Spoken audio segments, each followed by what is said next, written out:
জিনিস খুব লক্ষণীয় বিষয় যে আমরা এই সময়কে তো অপচয় নষ্ট করছি, কিন্তু আমাদের যেই ছেলে সন্তান সন্ততি মানুষ হচ্ছে, যে আমরা ছেলে সন্তান সন্ততিকে জন্মগ্রহণ করেছি, জন্ম দিয়েছি, সেই ছেলেদের আমরা জীবনটাকেও নষ্ট করছি। আমরা নিজে নষ্ট হচ্ছি, কিন্তু আমাদের ছেলেদের জীবনটাকেও আমরা নষ্ট করছি। আপনি লক্ষ্য করে দেখুন, কিছু বাবা মা এমন রয়েছে যে সে বাবা হওয়ার যোগ্যতা নয়। শুনতে আপনাকে হয়তো কষ্ট হতে পারে, খারাপ লাগতে পারে, কিন্তু কিছু বাবা মা রয়েছে যে সে বাবা হওয়ার যোগ্যতা নয়, সে বাবা হয়ে গেছে, তার ছেলের জীবনটাকে সে অন্ধকারে নিয়ে যাচ্ছে। সম্মানিত উপস্থিতি, প্রতিটা মানুষকে মহান আল্লাহ পাক রব্বুল আলামিন তার জীবন সম্পর্কে একজন মানুষকে 50 বছর 60 বছর যে জীবন দিয়েছেন এই দুনিয়াতে, যে 50 বছর 60 বছরের জন্য যে তাকে পাঠিয়েছে, কিসের জন্য পাঠিয়েছেন? ওয়ামা খালাকতুল জিন্নি ওয়াল ইনসা ইল্লা লিয়াবুদুন, শুধুমাত্র তার ইবাদত উপাসনার জন্য মানুষকে এই দুনিয়ায় পাঠিয়েছেন। কিন্তু আজ আমরা নিজেরা অবহেলায় থেকে বড় হয়েছি, কিন্তু আমরা আমাদের ছেলেদেরকে সেই মতো, আমাদের মতো আমরা যে মানুষ হতে পারিনি, সে আমাদের ছেলেদেরকেও আমরা সেরকম করতে চাই।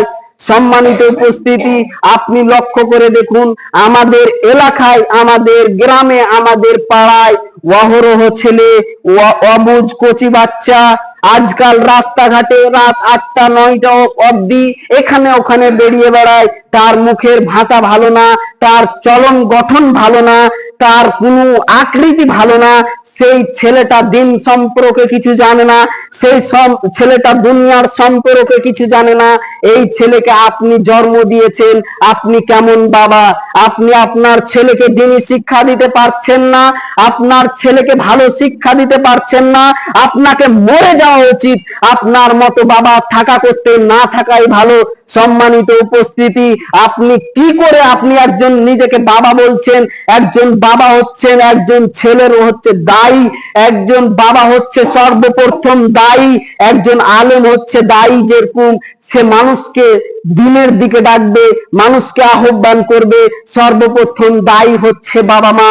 তার ছেলেকে, একজন ছোট বাচ্চা, কচি বাচ্চা, রমজান মাস আসলো, ইফতারের সময় রমজান মাস সাহারি খাচ্ছেন, আপনার ছেলেটা বলছে, আপনার ছেলে বলছে, বাবা কিসের খাবার খাচ্ছ? সাহারির খাবার খাচ্ছি। এই সিয়াম পালন করলে মহান আল্লাহ পাক রব্বুল আলামিন সন্তুষ্ট হয়, এবং মহান আল্লাহ পাক রব্বুল আলামিন বলছেন, as-সাওমু লি, সিয়ামটা হচ্ছে আমার জন্য, রব্বুল আলামিন সন্তুষ্ট হয় এবং পরকালে জান্নাত দেবেন। সেই স্নেহের ছোট বাচ্চাটা বলছে, বাবা আমি ওই সিয়াম পালন করব। বাবা তুমি কোথায় যাচ্ছ? আমি মসজিদে যাচ্ছি। কেন যাচ্ছ? আমি মসজিদে যাচ্ছি, মহান আল্লাহ পাক রব্বুল আলামিন আমাদের প্রতি 5 ওয়াক্তের সালাত ফরজ করেছে, আমাদের প্রতি 5 ওয়াক্তের সালাত ফরজ করেছে। যদি কোনো ব্যক্তি যদি সালাত আদা না করে, কোন ব্যক্তি যদি সালাত না আদা করে, তাহলে সে ব্যক্তির ঠিকানা হবে জাহান্নাম, সে ব্যক্তির পরকাল ধ্বংস হয়ে যাবে। সেই ছোট বাচ্চাটা বলছে, বাবা আমিও সালাত আদা করতে যাব। কত খুশি, কত আনন্দ, আমার ছোট্ট ছেলেটা সিয়াম পালন করেছে, ছোট্ট ছেলেটা রোজা রেখেছে, ছোট্ট ছেলেটা মসজিদে সালাত আদা করতে এসেছে। কত খুশির কথা, কত আনন্দ লাগে বাবা মাকে। বাবা আমার ছোট্ট ছেলে সিয়াম পালন করলে বাবা মার জন্য লাভবান হয়, এই ছেলেটা সিয়াম পালন করলে বাবা মার জন্য সিয়ামটা হয়ে যায়, যেহেতু তার উপর সিয়াম সালাত ফরজ হয়নি।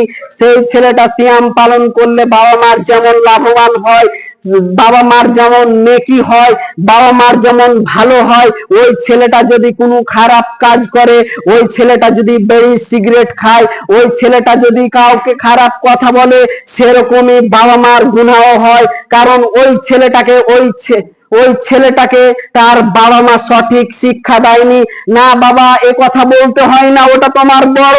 এ বাবা এ কথা বলতে হয় না, ওটা তোমার চাচা, ওটা তোমার ভাই, ওটা তোমার দাদু। এভাবে আপনি আপনার ছেলেকে শিক্ষা দেননি।